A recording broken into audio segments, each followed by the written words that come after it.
Hello, Uncle Mark here. Welcome to the channel. We're just going to show you how you can change your cabin air filter on your Impala 2000 2005. Some of the other ones are very similar as well. Take a look and see where it is.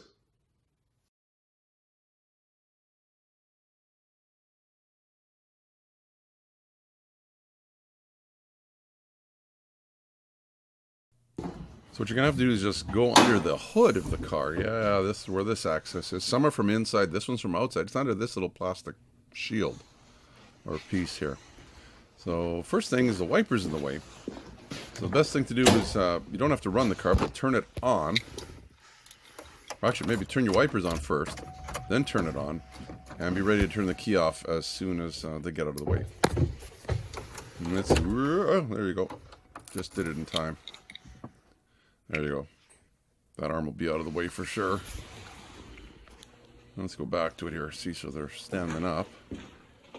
You'll see right away why we need that. So there should be some plugs in these holes, but I see somebody's been in here before and never reinstalled them. I'll show you on the other side what they kind of look like. I know I kind of called them a plug. They're a clip, I guess. It's a two-piece. I'm banging myself against... I'll show you a close-up how this works. There's a centerpiece that can pop out. It just has to come as far until it kind of bottoms out or just stops moving. That's probably far enough. And then if a guy just grabs underneath, the whole thing should pop out. Show you what it looks like. You'll understand. Probably seen these before. As that centerpiece pushes in, it spreads the pieces apart. When you push this, yeah. So when that comes down there, it squishes. It squishes when it goes in the hole, but it expands when you push that little piece in. That makes sense?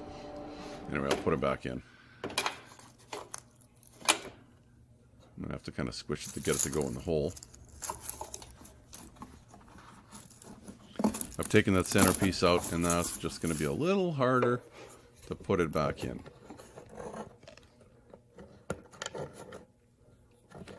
Might only face one way, or maybe two ways. And I don't have much room here between the wiper blade on this driver's side and the hinge for the hood and stuff like that. The guy won't have this problem on the other side. Actually, I really won't have this problem because somebody's not put them back. They just pop back in. Snap, they'll be holding it down. Back to the passenger side now. Wow. See how it was there? It is right there. That's what it looks like.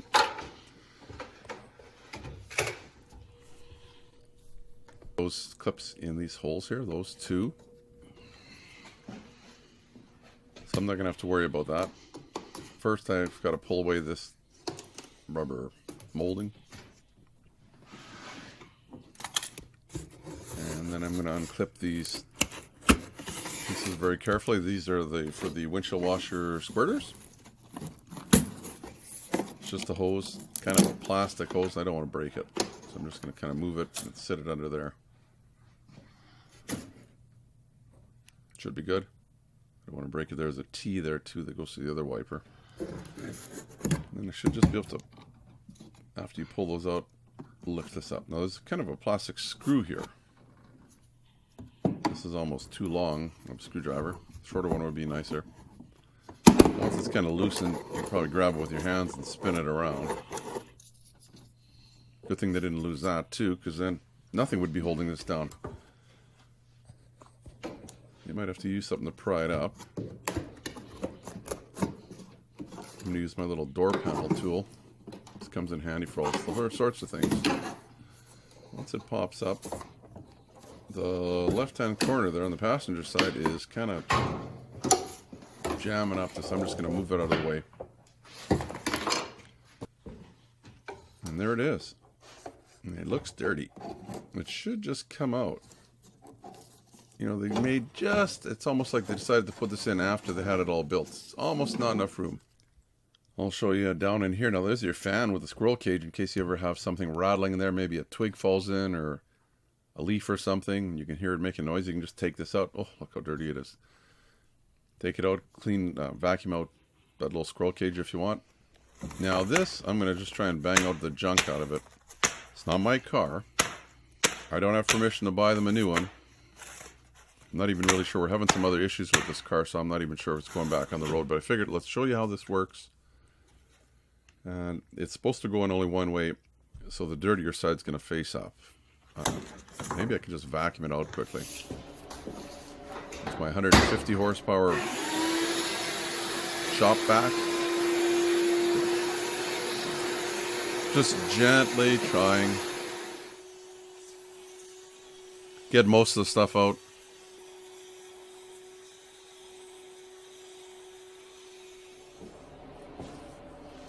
I don't know what they're worth. Here in Canada, I think they're like $25 or $30.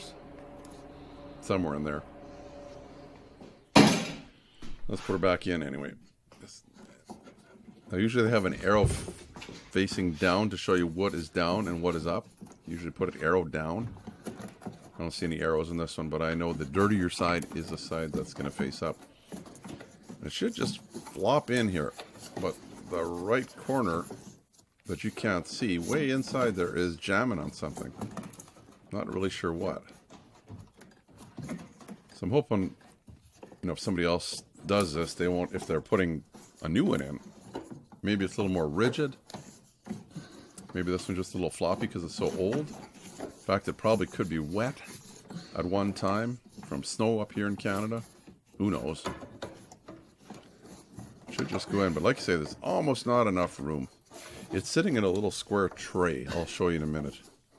A little frame or something, but it's cold here. Look in the top right corner, you'll see my breath. That's cold. That's inside the heated garage. Now you see it sitting in this black kind of a tray. There's a corner over there, part over there. Easy enough. It's in. See if they want to replace it later. And this is supposed to go back in this corner here. It's hard to say if it goes under the hood or over the hood, which is the easiest way to snap it in there.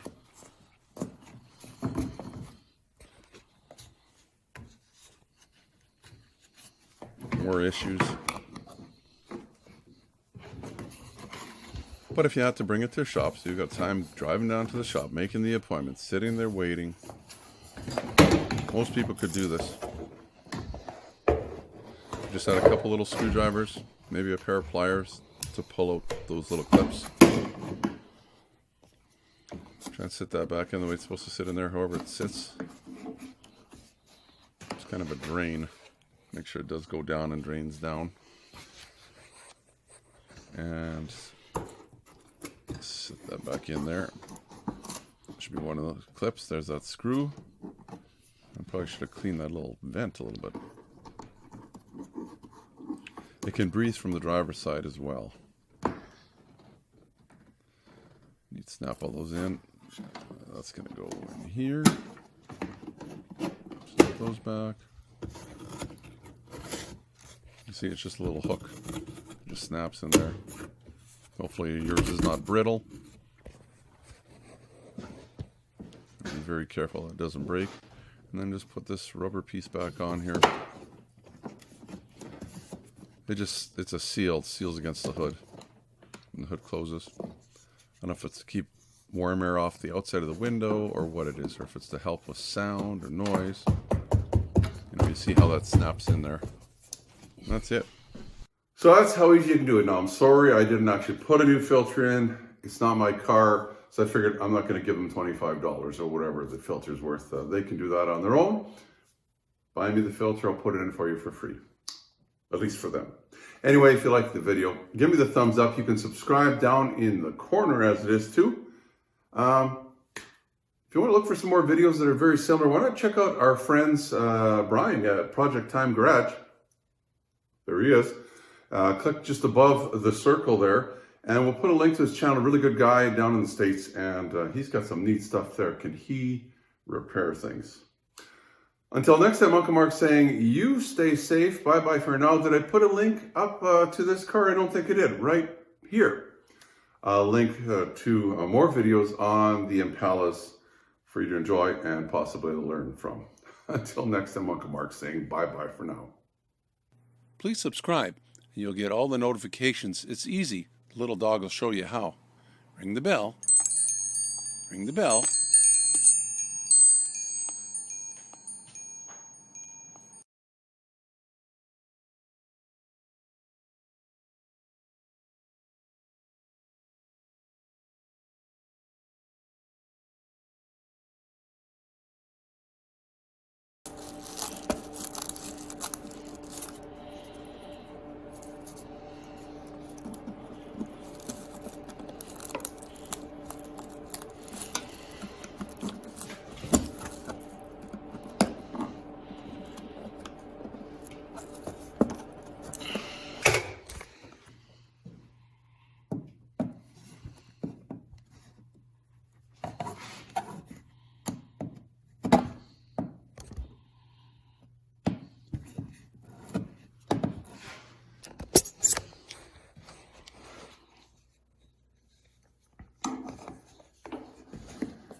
So that's how easy you can do it now.